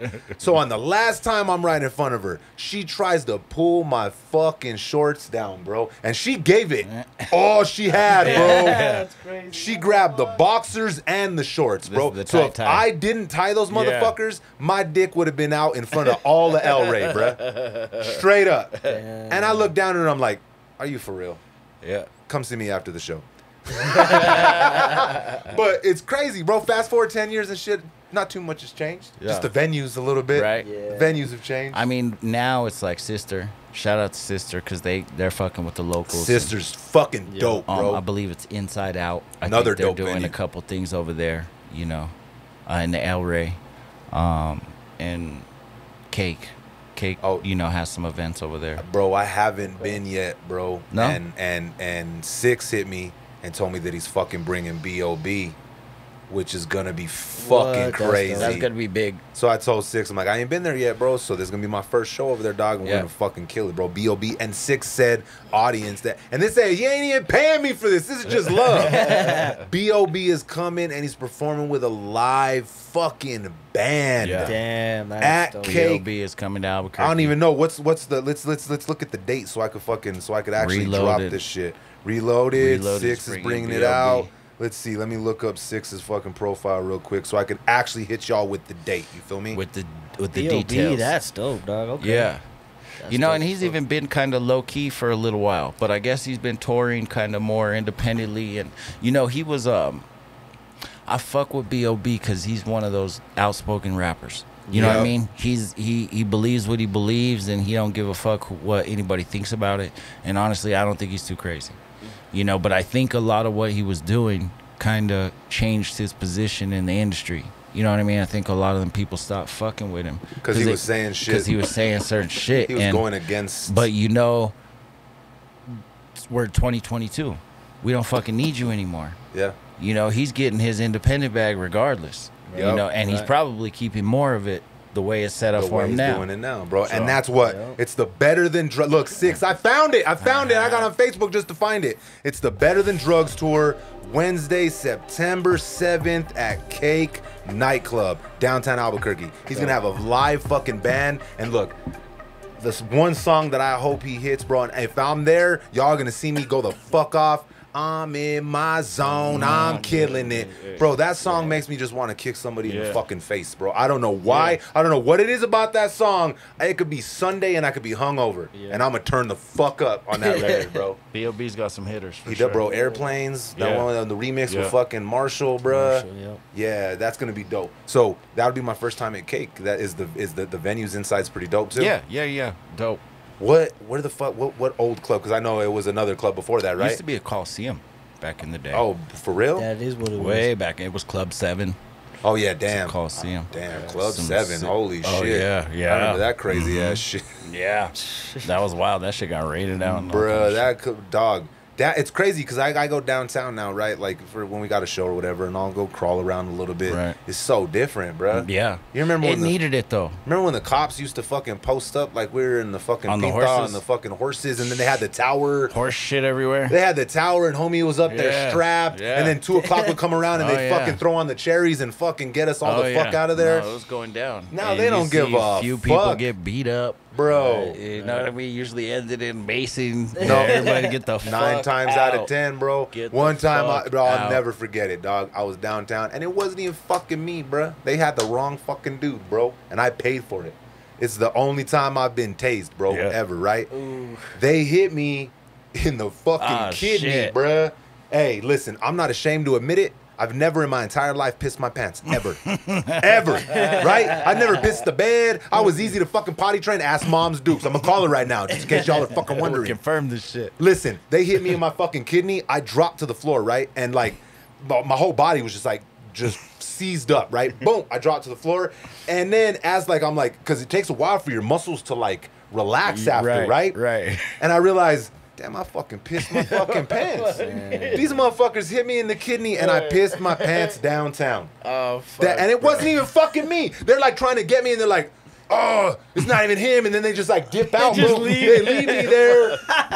All fucked up, bro. Shit, that's Pissed my cold-blooded. pants, cold-blooded. That In might have been your- one of the in last your- times I went downtown, bro. In your Shout out pee pants. In my pee pants, They bro. left you in your pee In my pants. pee pants, bro. And it was the Damn. kidney. They could have hit me anywhere else, bro. I was coming out of the club. I didn't have time You to go to were the knocked bathroom. No, It bro. just fucked your muscles seized up. me up. And I was awake the whole fucking time, Yeah. bro. Did not drop me like I didn't lose consciousness. Yeah. I seized it. I remember the most was not being able to like unflex my muscles. Yeah, you were still Damn, just that's tight. Whole body was seized the fuck up, bro. fuck. And I just dropped. Bro. Kind of Boom. like when you get knocked out. Kind of, Like, but awake. yeah, like just because you know how when people get knocked out, They they're stiff like and stiffen fall. up. Yeah. First time I seen someone get knocked out like that, bro, I'm not gonna lie, bro, it kind of tripped me out because not only did he get knocked out like that, he started snoring. Oh yeah. Oh yeah. Oh yeah. They deep do. breathers. They do that. Bruh, I was like, homies, like, this motherfucker finna die, bro. Yeah. Like, I was like fucking 10, when Yeah, but shit. it tripped me the fuck out because, Bro. like you said, seized up and out. I had a brother who was 6 years older than me, and this fucker beat my ass my entire life. Like, fucked me up. You know what I mean? Like, he passed away, but I knocked him out one time. Ooh, you That was- knocked out your older brother? That was the last fight that we Ooh. ever had, right? But I knocked him out, and he pissed his pants. Ooh. And I can talk about it because he's passed away, so he ain't gonna get mad at me. You know what I mean? But that was the last fight, and that was like, it was so crazy, bro. It was like to be beat up by someone, 100 Yup. times, and then to finally get that one. And especially your older brother. It was my older brother, Yup. and then I knocked him out, and he peed his pants. That was Oh. it. There was no more Yeah. fighting after that. I can't fuck with George He no did. more. That was it. That's it. He would get mad after that, and then it was like, I remember this fucker knocked me I'm out. like, bro, don't. You already peed your pants, player. That's, Don't. hey, you know what's funny though? I guarantee him fucking you up for all them years led like Oh, for like, sure. He put that in you, Oh, bro. for sure. Like my For sure. my older primo Kenny, bro, is the same dog. He was like 10 years older than us. Yeah. So he would always any barbecue or whatever. Yeah. It's he'd just fucking make you us guys beat up. The fuck out. Yeah, He would fight. fuck us up and then he'd make us fight. Okay. Damn. Man. I went to Boys and Girls Club right here. Mm-hmm. I was my brother's boxer. Okay, my brother was like a rec leader there, and each rec leader like picked a kid that was like their fighter To fight the other and they would kids. take us into the back of the park, Bang. and I would have to bang. And I was like 3 or 4-0, and then he put me up against this other kid, and the kid just fucking whooped my ass, and that was it. That was the end of my like, oh, fucking. shit. That was the end of my boys club. He can't be taking you home all bloody and shit. No, Yeah, that was it. But yeah, no, I was in the shit. He was putting me in the shit, knee deep, young. Yeah. you gotta have those older like. You got to, bro. Yeah. I feel like my cousin, like all my tias, they'd be like, Kenny, what the Yeah. fuck are you doing? Yeah. Always making the kids fight each other. I'm glad he did though, Yeah, for because sure.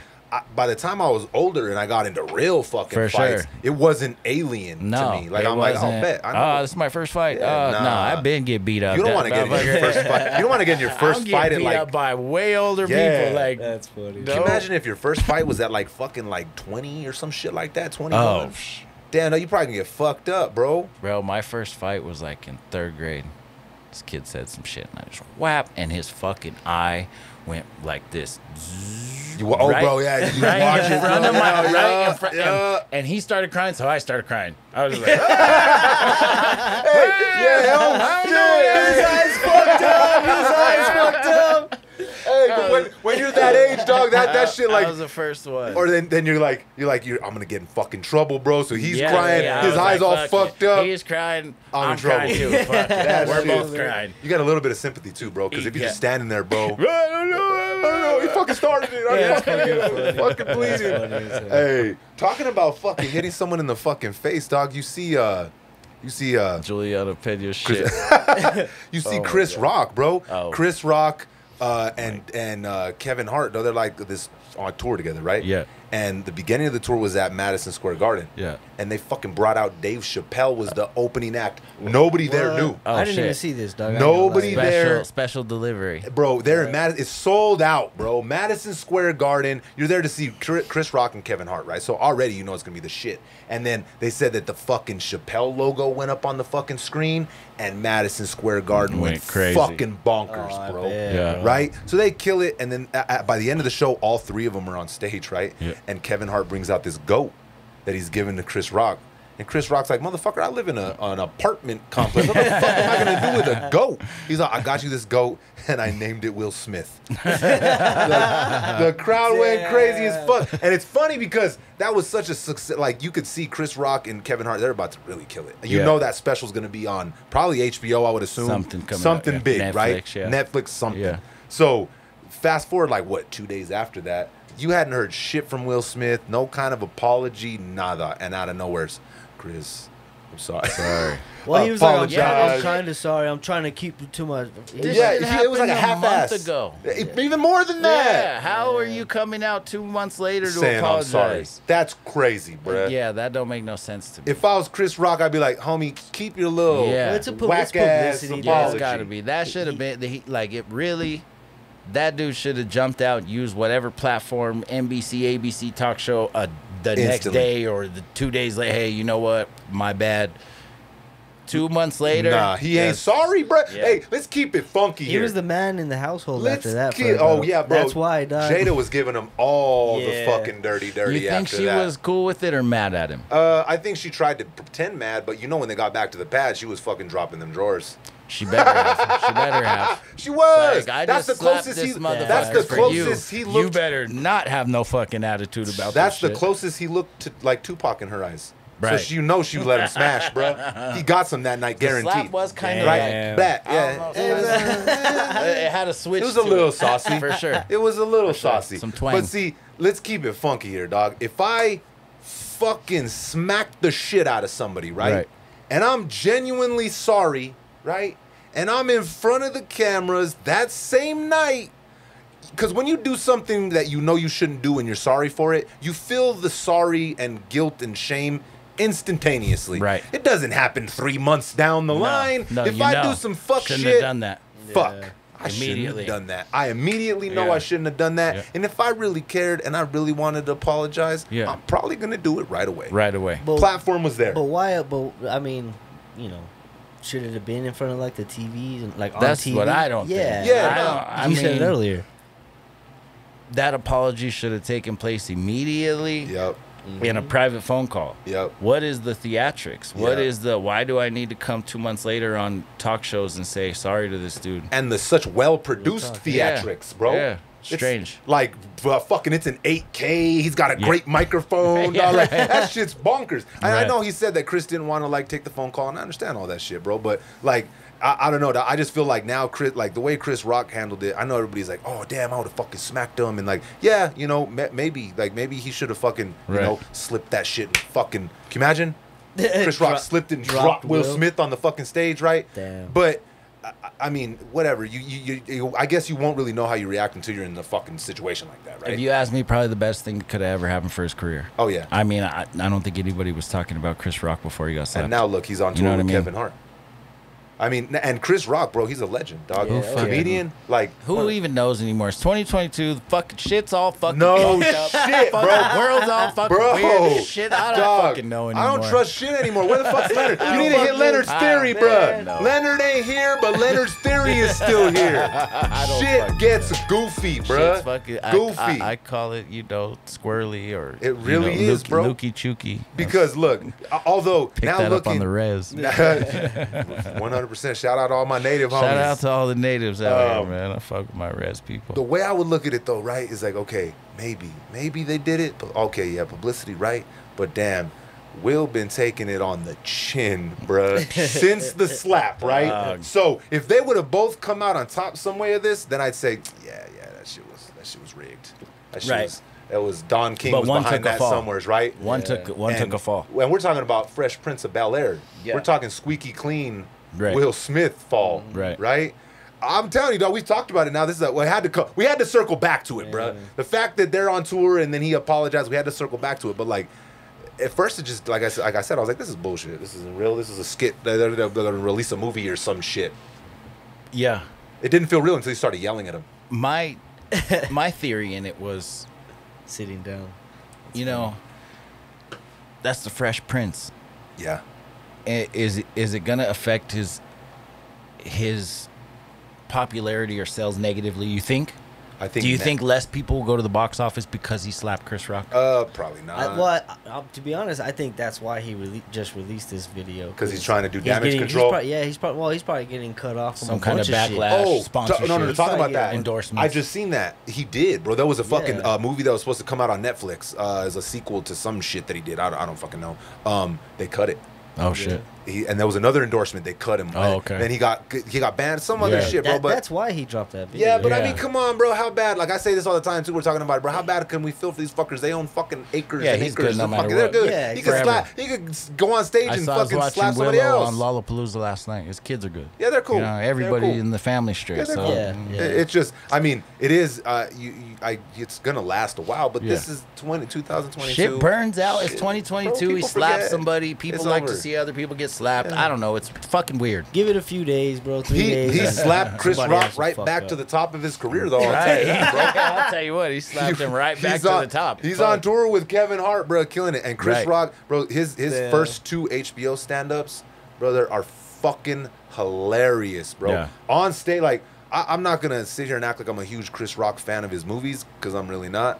There's not one I could say right now that I would say I fucking like. Couldn't even tell you. Couldn't even tell you neither. Well, Grown Ups, I think, is the last one. Yeah, that's probably Adam Sandler mediocre. Too. Yeah. It's mids. Yeah, that's mids. I mean? That's like some swag. Night. Yeah, it's Netflix and chill. When you're like, is this fucking? Yeah.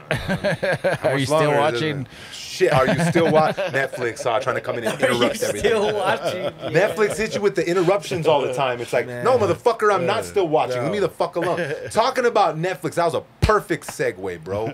I heard they're taking Breaking Bad off of Netflix. Why? Because they're probably gonna throw it on AMC. Oh yeah. I would assume everybody's fighting with streaming wars. Everybody wants their bag, right? AMC, they got a big ass bag with Breaking Bad. That's a big bag, man. You know, that's the bag. Like, for the contract. All bullshit aside, like on some business shit, like if you can figure out a subscription business, if you can figure out something that you can get 1,000 people to pay you $10 a month for, that's 10 G's a month. Yep. Like I've seen a few people in the subscription business on like lower end with independent businesses still that killing it. Created tutorials and different things that had 500 to 1,000 people subscribe. It's kind of like the OnlyFans thing. You know what I mean? But if you can figure out some kind of content, obviously, you know, outside of OnlyFans to, you know, some information, educational, some kind of technical business service, you know, something where people want to tune in every week and see what the fuck this guy's, you can make a fucking killing. That's cutting out the middleman, like we were just talking about again. You're cutting out the middleman, and they're subscribing directly to you. So it doesn't matter what YouTube does or what any of these other fucking algorithms do. And think about it, like you just said. Say you charge somebody $10 a month.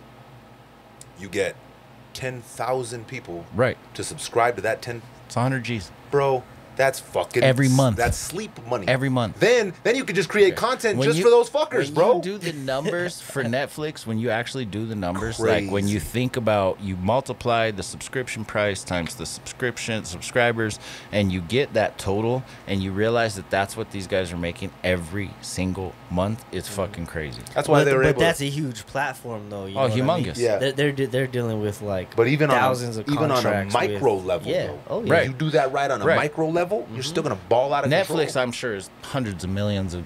You know, I would say I don't know, but I would say they're probably in the hundreds of millions of subscribers. You know, even if you could fucking garner 10,000 people, 5,000 people. If you got 5,000 people, even giving you $5 a month, bro, that's money in the bank. It's mailbox money. Come on, that's more. Honestly, bro, that's more money than some people are fucking making out here, fucking working their fucking asses off, bro. Not saying that you won't be working your ass off, but you ain't gonna be standing on your feet 8 hours a fucking day doing something you fucking hate, right? No, there's definitely new avenues and channels to, you know, become successful with digital marketing and digital streaming and YouTube and, you know, all these different platforms that they're all creating ways for the people to make money now. And that's why I'm not so mad. Everybody, you have generations a little before us, right? They're like, nobody wants to work, right? I do see that. There are some lazy fuckers out there that don't want to work. Right? They just want. The pandemic made people say, "Fuck it, I'm gonna kick my feet up. I'm gonna watch fucking Netflix. And fucking Breaking Bad's only gonna be on this motherfucker a month, so we better watch this shit." Right? So, but other go back people and watch it now. Challenge accepted. Challenge accepted. Exactly, I'm in there. But other people like found a way to maneuver around the job that they were at, and now they're making more money, or even maybe they're making a little less money, but they're way happier doing what the fuck they're doing. Right? You see those digital nomads. Exactly. You see those people? 100%. I mean, these people just post up anywhere in the world. Yep. It's fucking genius, right? Like, okay, as long as you have the internet, you can work. I don't need to be here. Why not go to Thailand and rent an apartment for $300 a month and post up with your phone and get the internet for $10 and kill the game and fucking make my fucking $2,000 a week or whatever they're paying me, because just like I'm living over there, and fucking live in paradise. And what other people aren't even seeing on the back end of that, you could document that whole motherfucking journey, and it's more content to make those people money that are out there working those jobs. They're also vlogging about being here and there, and their fucking views, millions of views on their travel videos. So there's so many avenues, bro. So I'm not mad at it. Like I got in an argument, you know, with one of my older cousins, and he's like, "Well, everybody's lazy and they don't want to work." And I agree, there is gonna be a fraction of that, right? But I think a lot of people woke the fuck up. They're like, man, I've been working at this fucking company for 20 fucking years. What am I doing? I'm going to be here forever. What the fuck am I doing? Fuck this shit. I hate this fucking job. I'm out of here. Yeah, I'm getting the fuck out of here. Yeah, tired of your shit. Fuck you, you're cool. Or Jerry Maguire, who's coming with me? Who's coming with me? We didn't even get that moment because they just pulled the plug. But everybody was like, and I feel like it's not, I don't want to group everybody together because not everybody's not working because they're fucking lazy. A lot of people are like, fuck that. I'm awake now. I want to do something with the rest of my time that I have here. Right. Even if I take a pay cut, I might not even take a pay cut. What if I end up a digital nomad? I'm out here in fucking Thailand, fucking living my best life. I think COVID brought a lot of like worry, scared feelings to people. Like, what if life was over that quick?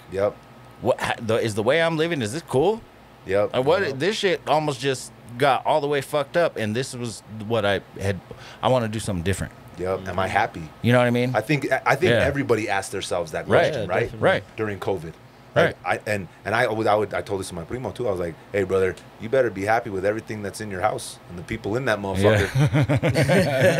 You better be happy, dog. Like, because you ain't leaving that motherfucker for a little bit.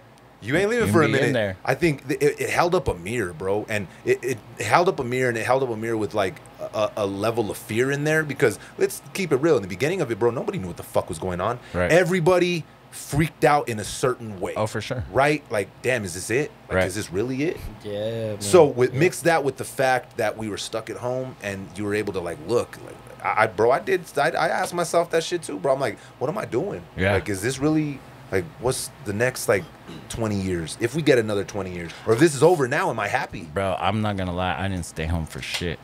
I was out and about. I was like, Yeah. fuck this. Fuck this, Like, I'm out. I'm going. I'm not staying home. Like, I got shit to do. I was still working. I was still, you know what I mean? Like, I was, even like in the early when everybody was like, you need a piece of paper to drive around. I was You were like, going. fuck, I was. Hey, Fuck that. so was I. So was I, dog. Yeah, you know, here was my reason.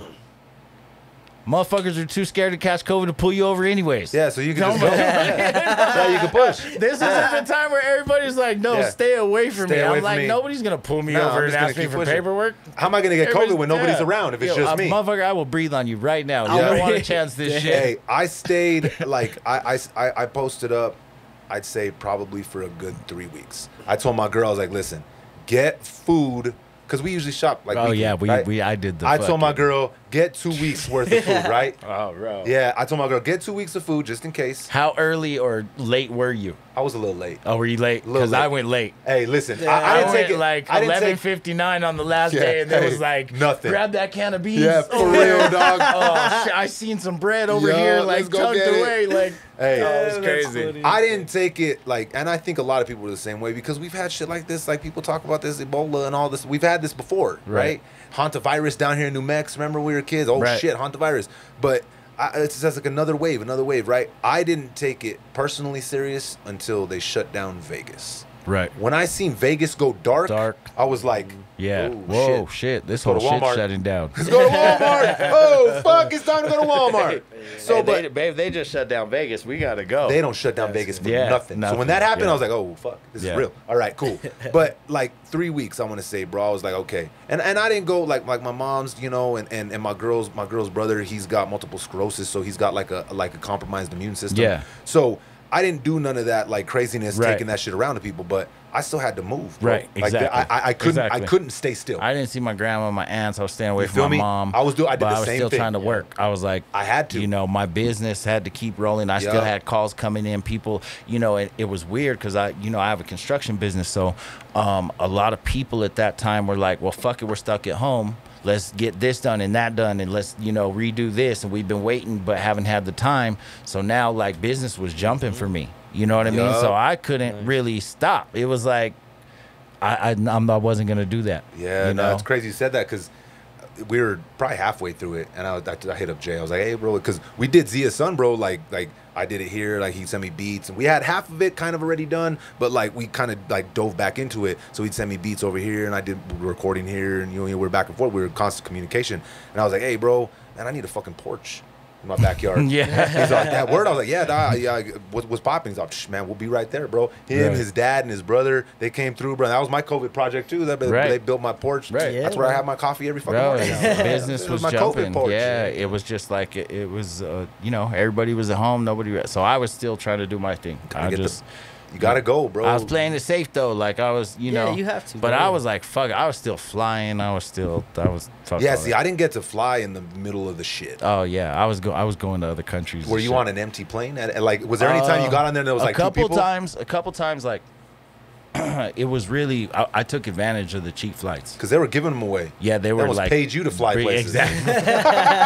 Straight up though. Like honestly, we got some tickets that were just ridiculous. But I was just like, fuck it. You know what I mean? Like if we can go here or there, let's just go. So Yup. you know, I was just I couldn't let it stop me. It's Yeah. you know. I mean, I think I pretty much took the same approach, bro, and I was still really cautious. And it's crazy because I knew for a fucking fact that I would be the first one to get it. Yeah. Like, I knew it. Yeah. Like, everybody else around me, like, you know, my girl's a teacher, so, like, the school was canceled. Like, Right. my boys weren't going to school. Like, everybody was posted. I knew for sure I'd be the first one to get it. and damn was I fucking right. Right. You know what I mean? I still played by the rules. But I was in motion still, so I knew I was gonna be the first one to get it. So I was exercising all the time. I mean, I'm fairly healthy anyways. So, but when I got it, I got the first.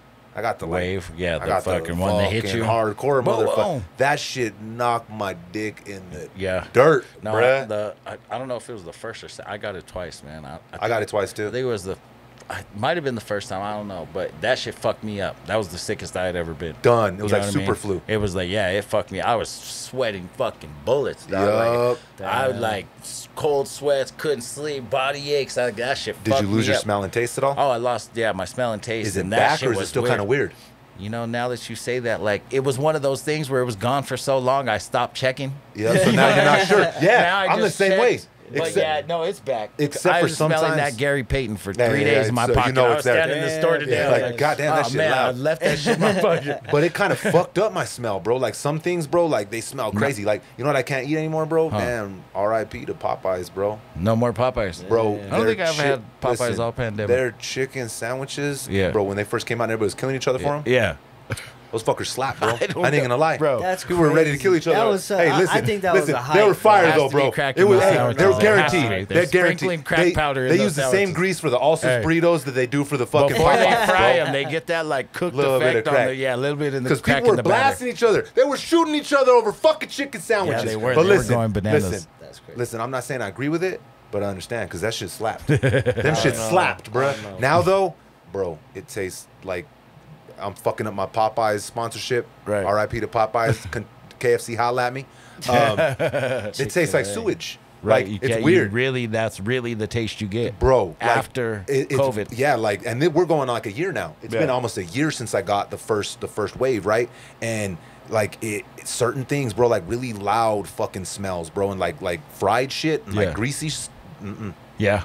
COVID wants me to eat healthy. You know what? The pandemic, I changed a lot of my eating habits. I haven't had McDonald's in like probably over 6 months. Damn, yeah, that shit'll take you out, you bro. You know what I mean? That shit ain't good for you. Bro, like I said, you know, doing construction, you know, I have my guys. And so 7 in the morning, I go get us burritos. You know what I mean? Yeah. Noon, it's Wendy's. If we're working past 5 o'clock, I'll run and get us Burger King. You know what I mean? Then I might go hang out, you know, later on that night and eat some other bullshit. Yep. And it was like, I was like, I can't even do this. You know what I mean? I like had to check all that shit because so you buy lunch and everything for them too, huh? Oh, for my guys, That's dope, bro. Yeah, That's yeah, super dope. Yeah, no, I try to look out for my guys, man. I came up in the construction business working for a very hard man. He taught me a lot. You know what I mean? And he taught me what I wanted to be and what I didn't want to be. You know what I mean? One of the biggest, greatest teachers I ever had in my life. But, you know, for all the things he showed me that I wanted to be, he did show me some things I didn't want to be. And so I try to be a cool boss. You know what I mean? I try to be the boss. If you need something, I'll help you out. You know, you help me, I'll help you. I don't mind buying lunch and all that shit. I get my guys boots and shirts and all the uniform. And you know what I mean? That's dope. I don't make them pay for none of that. Like, I try to look out. And that shit goes a long way. It goes a super long way. It goes a long way, yeah. I see my whole life too. I've seen people say, "Fuck my old boss. We ain't doing shit for that dude," because he really wouldn't do none of that for them. You know what I mean? But I seen like if you help somebody and they don't want to help you back, cool. It is what it is. But 9 times out of 10, you help somebody, they're gonna say, "Hey, homie, help me out. I'm gonna help him." And that builds loyalty. Oh, for sure. Especially to like a company, bro. Like that's hard to build. Yeah. We just said it, bro. Like people are gonna wake up like, what the fuck am I doing? I've been working. Imagine if you weren't that kind of boss, bro. Eventually someone's gonna be like, damn, I'm working for this motherfucker for 10. He don't give a fuck. He don't give a shit about me. He ain't even bought me no Wendy's. Yeah. You know what I mean? Yeah, for sure. About everybody else Wendy's but me. Fuck this guy. Hello, Mr. George. Yeah. Hello, Mr. George. How come I don't get no fucking Wendy's, bro? It's Uncle George. It's Uncle George. Hey, that's crazy. So talking about what we were saying, Breaking Bad off of Netflix, right? You guys see them giving the statues? You know what? I seen people hating. Yeah, I know. I got love for it. So do I, bro. You know what I mean? We're fucking rebels. We're bandits. Yes. We're Billy the Kid. We're Johnny Tapia. We're fucking. Man. We're Breaking Bad. That's what we are. That's why it resonated, brother. That's why it made sense. Man? Why you fuckers mad? You act like we live in fucking the best city in America. What the fuck? And we didn't pay for it. Everybody thought, where's my tax dollars? Brother, the movie studios paid. The studios paid for that shit. We didn't fucking pay for it. Just enjoy it. Yeah, come on, bro. They gave us a good, long, fucking enjoyable ride. And the fucking Breaking Bad did that for us. Let's keep it real here too. Even if it wasn't in New Mexico, that show was dope as fuck from beginning to end. Almost perfect, bro. I watched it all the way. Only episode I didn't really fuck with is the one with the fly. That was the only one. It was a little boring. He's chasing the fly around, but it was building stories for later on, right? Yeah. So I seen that too. People were like, oh, fucking Breaking Bad. It's over known for fucking blue meth, and like whatever, bro. Like no one's coming. Show. It's fucking fiction, bro. We fucking named a town after Truth and Consequences after a fucking TV show. Yes, bro. These guys get a couple statues, everybody goes crazy. People wilding out. It's like I just don't understand the hate. Yeah. Like, when I first heard about the Truth or Consequences, also that's the dumbest fucking game show. What is the matter with these people? Hey. Stupid. Hey, they should rename it Breaking Bad. Hey, right. Walter White. That's what we need a Walter White Avenue. Right. Yeah, exactly. Remember when they ran his obituary though? That was tight. I have a couple of those papers. I bought them and didn't they actually give him like a spot at like some mortuary, like some actual fucking grave? There's an actual like grave site, right? Yeah, for sure. Listen, the Candy Lady, she's made money off of it. It brought so much money. That motherfucker in that damn RV rolling around town, making money, everywhere. making Shout out money. To homeboy. Hey, I was even on it, bro. I'm on an episode. I saw that bitch today. Hey, I made money off it. I was on like 3 episodes. One of them I was right in the front. Right? Yeah. So I was in the jail episode where they go and they kill everybody in the jail. Oh, I for was real? in that episode. I was in the episode where they blow up the lab at the fucking laundromat. I was one of the prisoners. Oh yeah, for sure. I was worker number 6, I think, or some shit like that. That's funny, Doug. Yeah. What are you doing? Why are you blowing up some Breaking Bad time? It took me a while to get on to like watch it, bro. I ain't gonna lie. And he was like, "Yeah, I was spotting it." One of the homegirls, she had a spot in it. And then I was like, all right, well then I'll watch it. I started watching it out in Arizona when I lived in Scottsdale. You know, I guess like this fucking guy. The buzz came for me with Rodney Rush. Oh yeah, you know what I mean? Yeah, because shout out Rodney Rush. He had a big role Combo, in the beginning. Yeah, you know what I mean? Like I knew Combo in the streets. You know what I mean? And I actually had like a few different situations with Combo. Really? Like I had real Breaking Bad life situations with Combo in real life. So that's why it translated over on the screen. You know what I mean? Exactly. But it was just to see him involved in what he was doing. It was like, all right, cool. You know what I mean? Like, and I can't even, I got all the respect in the world for Rodney Rush. I can't say he's my friend because I never really hung out with him like that. You know what I mean? But I fuck with Rodney, all throughout the years. And so when he was on there, it was like, I'm fucking with this. Yeah, you know what I mean? I'm fucking with this. And to see somebody that I knew that was in the music trying to do this shit to go and make that step, you know what I mean? It was huge. That's a big deal, bro. It's huge. And that's what's dope. And see, I think people just kind of wash over that, right? Because obviously the show's about him cooking fucking meth and like obviously it's fucking crazy, right? But listen, anybody that's down here knows that shit was tame.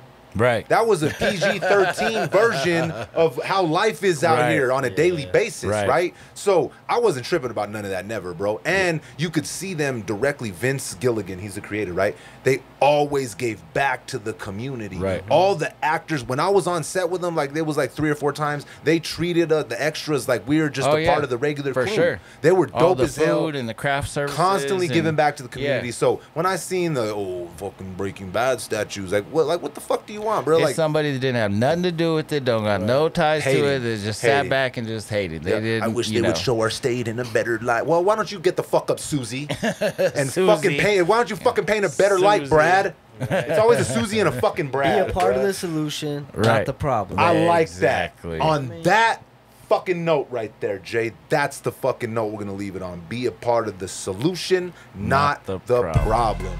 My brother, Boozle, thank you for pulling up, my dog. Thank you for having me. Keep killing it, bro. Let's do it. I look forward to the next 20 fucking years, my brother. We're gonna sit down again, and I will have them I will have them graze in here. Pop and Unk. Pop and Unk, you know what I mean? On that note, until next time, respect the connect. Peace.